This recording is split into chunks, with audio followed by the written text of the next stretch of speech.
At the time I'm recording this, 2021 has only a few days left to go. And I thought it'd be a good time to take a look back at all of the builds I've done this year. Some good, some not so good. A wide variety of builds. Looking back at these as I was doing the video, even I was surprised at some of the different builds I did during the year. Some were for invitationals and some were for fun, but yeah, a pretty interesting collection. A lot of twin mills, obviously. Surprising amount of red metal cast paint.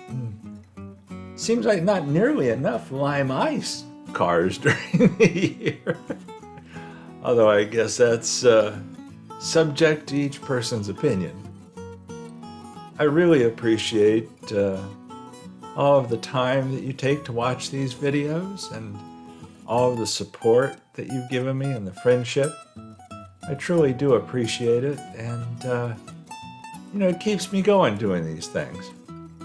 And none of us know what 2022 is going to bring, and I don't think 2021 ended up being what anybody expected in 2020.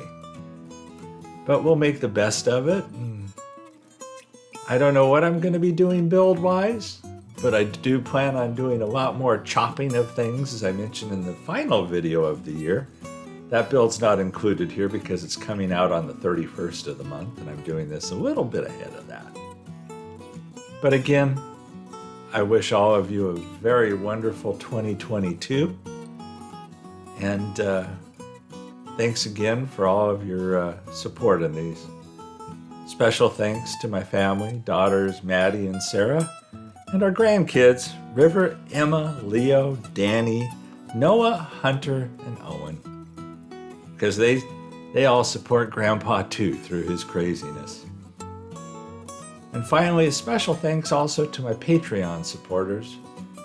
They're the ones that are, in a way, going to help fund the Silva Challenge mailings. So everybody, thank you again, and see you next year.